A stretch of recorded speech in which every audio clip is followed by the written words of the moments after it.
Jean-Marc Morandini. En quelques mois, elle a fait de son nom une marque, a opéré un changement de stratégie sur sa communication. Elle suscite la sympathie ou les critiques, en tout cas elle ne laisse personne indifférent. C'est Nabila qui est avec nous en direct ce matin sur Europe 1. Bonjour Nabila. Bonjour Jean-Marc. Merci beaucoup d'être en direct avec nous sur Europe 1. C'est vrai que vous laissez personne indifférent. Il y a toujours des gens qui se battent autour de vous en disant mais pourquoi on lui donne la parole, mais pourquoi est-ce qu'elle est là, pourquoi est-ce qu'elle est à la télé. Vous avez conscience de ça? Il n'y a pas un moment où c'est un peu lourd à porter, où vous vous dites voilà, finalement je suis un peu dans mon coin, je fais rien de mal, et pourquoi je déclenche autant de haine parfois? C'est vrai que les gens, ils ont souvent l'habitude de voir de penser que tout me vient comme ça, tout sort, tout arrive par hasard, alors que non, je galère aussi comme tout le monde pour faire le métier que j'ai envie. C'est quoi votre métier? Alors moi, j'ai envie de devenir animatrice. Ouais. Mais aujourd'hui... Faire du cinéma, faire des choses qui me plaisent, faire de la mode, toucher à tout en fait, pas simplement... être enfermé dans une case. Et ce qui m'énerve, c'est qu'en France, on a tendance à enfermer tout le temps les gens dans des cases, alors que je pense qu'ils ne méritent pas. Mais Nabila, quand on vous dit quel est votre métier aujourd'hui, vous répondez quoi? Aujourd'hui, c'est quoi votre métier? Aujourd'hui, je fais plein de choses. Mais vous avez un métier? J'ai fait de la télé, réalité, je fais... Mais c'est quoi? C'est candidat de télé-réalité, votre métier? C'est quoi? Non, pas du tout. Vous serez très surpris. Je suis en plein virage dans ma vie et dans mon travail, donc tout vient à point à qui sait entendre. C'est quoi votre virage? C'est votre envie de faire quoi? Animatrice télé, c'est ça? Non, mais je vais faire plein de choses. Il y a plein de choses qui sont en cours. Je vais pas vous raconter mes projets parce qu'à chaque fois que je sors une phrase, on va dire partout que je vais faire ça. Là, non. Par exemple, vous aviez dit que vous... Alors, vous aviez dit que cette fois, je ne parlerai pas parce qu'à chaque fois que je dis que je vais faire un truc, tout le monde dit elle va faire ça, c'est partout le lendemain. Donc non, je vais rien faire, je vais ramasser les poubelles. Vous aviez dit que vous étiez en négociation avec Canal+, par exemple, et hier, le patron de Canal+ a dit mais non, il n'y a aucune négociation avec Nabila. Alors, je suis en négociation avec le groupe Canal+. Voilà, donc excusez-moi de m'être mal exprimée parce que moi, j'y connais pas encore grand-chose à ce métier. Donc après, on a contacté le patron de Canal+. C'est lui qui a réagi sur Twitter spontanément, en fait. Tout on l'a à pas fait, contacté. voilà. Et en fait, j'étais en pourparlers pour un programme. On avait des petites idées. Voilà. Donc c'est avec D8, c'est pas avec Canal, c'est ça? Non, c'est pas avec D8 non plus. C'était avec une dame qui travaille chez Canal+.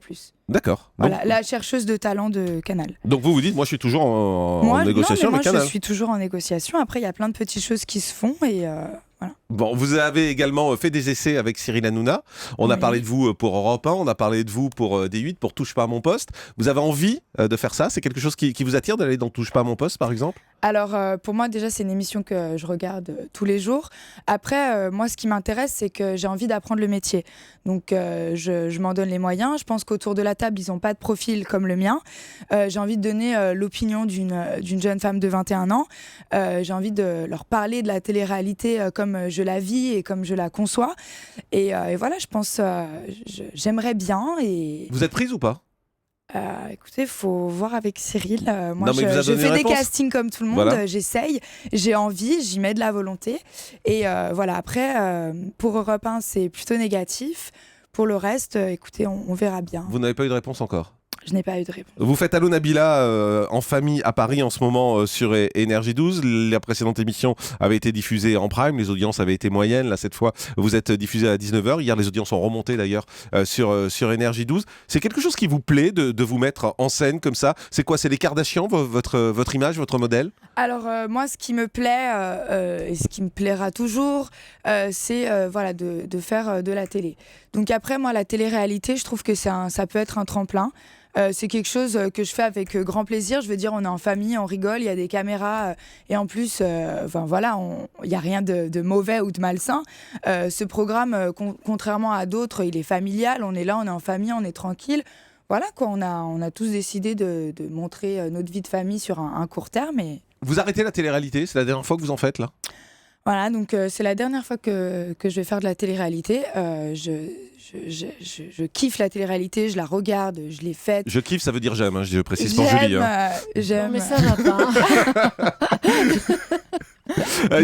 Voilà, j'ai envie de faire autre chose maintenant dans ma vie. Je pense que j'en ai assez fait. Puis même, j'ai tellement changé, même dans mon cerveau, parce que j'ai un cerveau, que j'ai envie de passer simplement à autre chose. Même physiquement, je trouve, vous avez changé.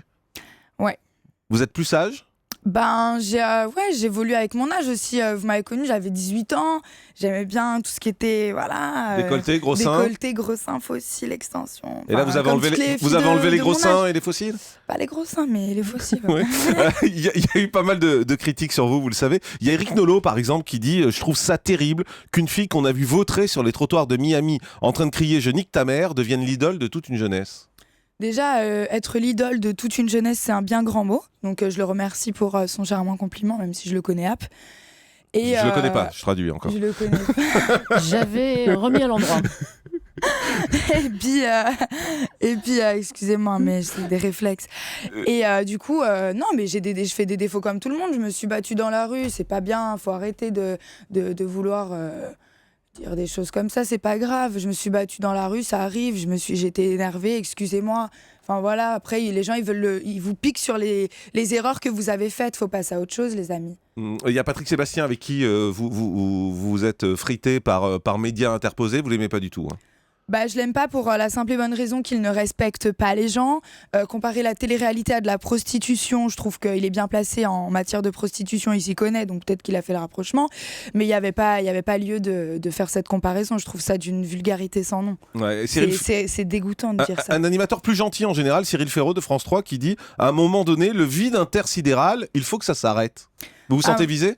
Alors pas du tout, non. Ce mot, il est bien vide, mais il est bien présent, donc c'est un peu, je sais pas, ça m'atteint plus en fait. Moi, ça vous atteint plus aujourd'hui ? Moi, je suis bien, je suis tranquille. Je pense avoir fait mon petit bout de chemin. J'ai rien à envier à personne. Je suis dans mon truc et voilà. Si vous êtes là où vous en êtes aujourd'hui, Nabila, c'est quoi ? C'est de la chance ? C'est le talent ? C'est le hasard ? C'est quoi ? Je pense que c'est un mélange de tout. Au début, on a de la chance, et puis après, on essaye de cultiver cette chance, et puis on essaye d'en faire quelque chose de bien. Voilà, moi j'ai changé, je voulais montrer à tout le monde que j'avais changé, que je pouvais changer. J'essaye d'apprendre sur le tas parce que c'est la seule chose que je sais faire. Moi j'ai toujours appris sur le tas pour tout ce que j'ai entrepris dans ma vie. Voilà, j'essaye de faire comme je peux, c'est tout. Et avec mes atouts que j'ai. Et que vous mettez en avant. Que je m'en... Le grand direct des médias, Jean-Marc Morandini.